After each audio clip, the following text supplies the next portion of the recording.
Hey friends, welcome back to another food review. Today we're checking out 3 spots along Lundy's Lane in Niagara Falls. The Flying Saucer Restaurant, Carpaccio, and Doc Magilligan's. There's tons of places to eat around here, so this is just a small taste.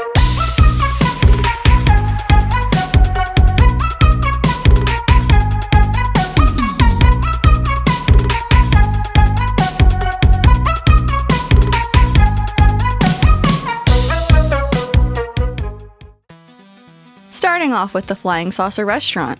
If you're cruising down Lundy's Lane and you think you've spotted a crash landing, don't call NASA just yet, you've just found the Flying Saucer.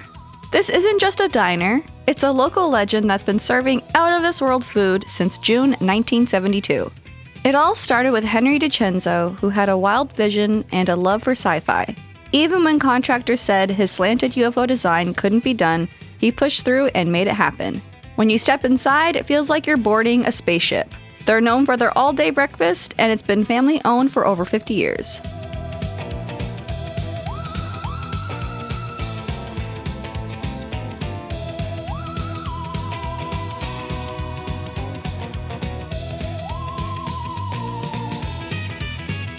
We started with a couple of appetizers. First were the buffalo cauliflower bites. We asked for no blue cheese. These come out hot in every sense. They've got a wicked solid kick to it, and the cauliflower is cooked all the way through with a nice crispy exterior.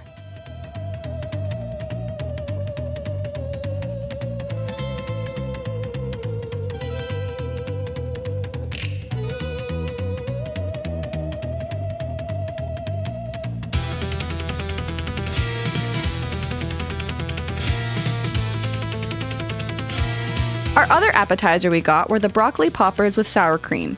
These are ooey gooey on the inside with broccoli and cheddar, and a crunchy coating on the outside.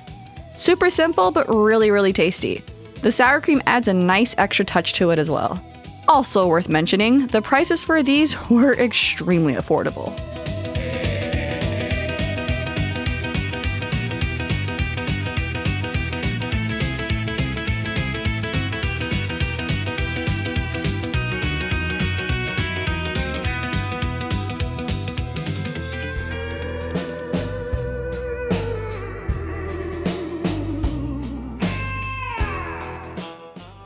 With our mains, they bring out salad and garlic bread to start.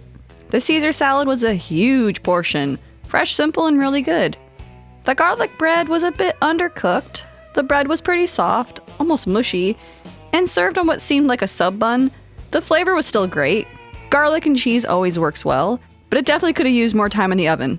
We did also pay $1 extra to add that cheese on top, so it was definitely worth that. Worth the diarrhea, too. Oh, brother. That's nice. Thanks for sharing that, Mike. Mike ordered the char-broiled chicken breast with a half rack of ribs, served with seasonal veggies and mashed potatoes. Quick note, the mashed potatoes come with beef gravy, which wasn't mentioned on the menu. This was a bit disappointing for me since I couldn't eat them because of that. Mike's chicken really stood out thanks to the barbecue sauce. The ribs were a little tough, still tasty, just a bit dry. The veggies were fork tender, and the gravy added a lot of flavor to the potatoes.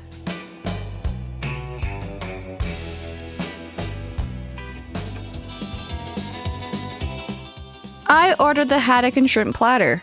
It comes with grilled haddock and 2 skewers of shrimp. You can choose grilled or breaded. I chose grilled, but they came out breaded. The shrimp tasted more like shrimp cocktail that had been lightly grilled. The fish itself was soggy and oily, but I brought it up to the server, and the server pushed back instead of offering to fix it, which was quite frustrating. The fish was light and flaky, but had a pretty strong fishy taste to it. I had ordered this based on reviews, so it was a bit of a letdown, especially paired with the potato situation.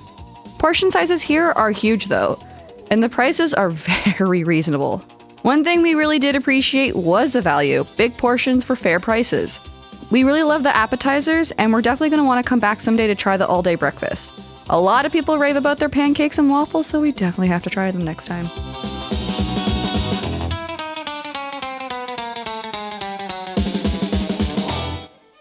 Next up is Carpaccio, just a few doors down on Lundy's Lane. This spot is a completely different vibe. trading sci-fi for a more modern Italian dining experience. It's consistently ranked among the top restaurants in Niagara by locals. Named after the Renaissance painter, Carpaccio treats food like art. Owner Dino Santini built the restaurant around that idea. From the local artwork on the walls to the industrial chic design, everything feels carefully put together to create a modern vintage atmosphere.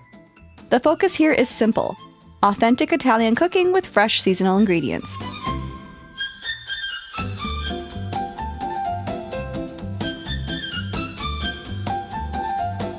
They start you off with fresh bread, we believe it was ciabatta, served with a roasted garlic and herb house-made blend of butter. We preferred dipping it in oil and balsamic. The butter wasn't really our thing, unfortunately.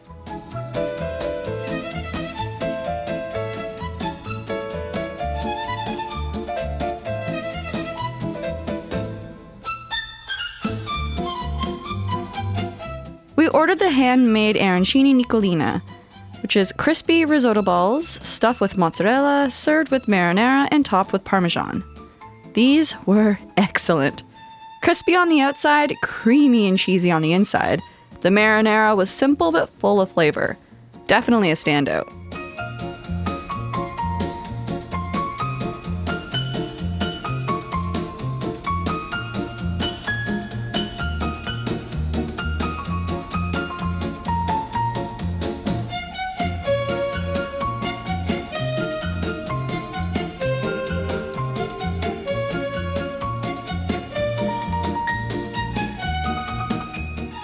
I almost ordered what our friend got, which was the gnocchi Emilia, which is one of their most popular dishes named after Dino's daughter. I ordered the ravioli cafe au lait, which is handmade cheese ravioli with mushrooms, cream, demi-glace, and a hint of coffee. This was a really unique dish. I went back and forth on how I really felt about it. The sauce was much thinner than expected. It was more of a milky, latte-like taste. You get that coffee note right away, and then it shifts into a creamy, mushroom-forward taste. The ravioli itself was soft, cheesy, and really well done. I did enjoy the ravioli. Mike ordered the pork tenderloin Juliana. This is bacon-wrapped pork with goat cheese and spinach, served with mushroom gnocchi and seasonal veggies. The bacon added a nice saltiness and was cooked nice and crispy, just how he likes it. The pork was moist and full of flavor. The gnocchi had a cream of mushroom taste to it. I found it a bit too doughy for my liking, but Mike disagreed. He really enjoyed it. And the veggies were perfectly tender and well seasoned.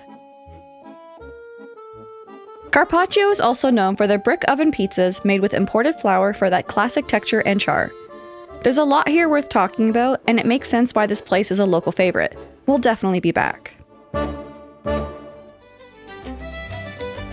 Last up, just down the street, is Doc Magilligan's Irish Pub, or Doc's for short. This is an award-winning spot known for its authentic Irish atmosphere and comfort food. This isn't just Irish-inspired, it's the real deal.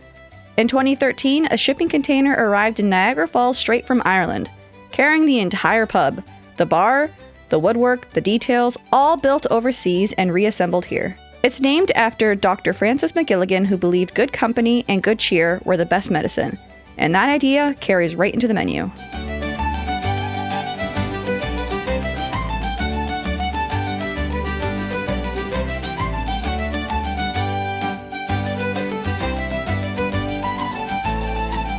We both ordered Irish beers. Mike went with a Kilkenny, and I went with a Smithwick's Red Ale, which we already knew we liked. It's smooth and a nice biscuit-flavored beer, something that we purchase a lot. Between the two, we definitely lean towards mine.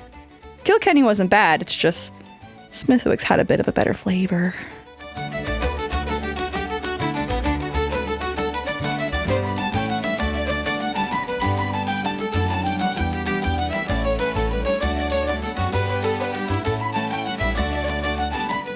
We shared a few appetizers amongst the table. The cauliflower wings was one of the first ones that we ordered, with honey garlic sauce, and they were crispy and really well cooked. The sauce tasted house-made almost, and was super flavorful. We loved how the cauliflower was nicely cooked all the way into the center and had a nice crunchy outside. The Reuben bites were another thing that we ordered, and they were a fun twist on a classic Reuben. This was filled with corned beef, Swiss cheese, cream cheese, and sauerkraut, all breaded and deep fried, served with garlic aioli. Mike loved these. Crispy outside, savory and rich inside. We also got the spinach and artichoke dip with corn chips. You know, it's a classic. You can't really go wrong with this. Cheesy, garlicky, and exactly what you want from a dish like this.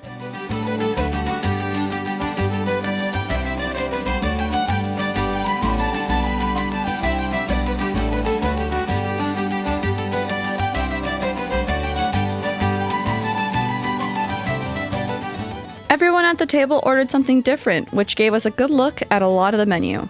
Mike's mom had a specially made dish to accommodate her dietary restrictions, a blackened grilled salmon. It looked really well cooked and full of flavor. His dad ordered the bangers and mash, which is a traditional dish he loves. It comes with Doc's own grilled sausages, creamy mashed potatoes, green peas all smothered in gravy, plus a side of baked beans. Mike got to try a bite of this and he said the sausage really stood out. Mike's brother went with the shepherd's pie, a savory mix of ground beef and lamb with carrots, celery, onion, and peas topped with creamy mashed potatoes and garlic butter, served with fresh veggies. A classic dish that he really liked. Our sister-in-law ordered the classic Magilligan's fish and chips, pretty straightforward, beer-battered fish, but this one ended up being a bit underwhelming for her. For our meals, I got Doc's mac and cheese. This is penne pasta in a rich leek and cheddar sauce. Mike ordered pretty much the same thing, but he got chicken parm added on top. We both really enjoyed this dish. The cheese sauce with the leeks made it stand out. Super creamy, rich, and full of flavor. The herbs in it really elevate everything as well. Mike's chicken was pretty standard, but the mac and cheese is definitely the star. The chicken almost felt a bit out of place with how big the portion of mac is, but Mike said he liked how it paired together just how it was. The garlic bread was pretty standard as well, but nicely toasted.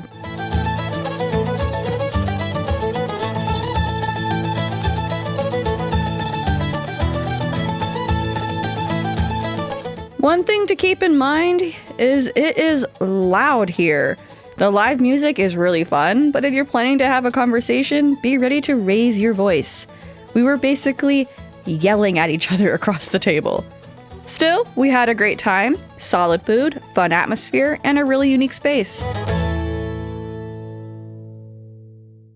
Alright friends, that's a wrap on another food review. Have you tried any of these spots along Lundy's Lane before?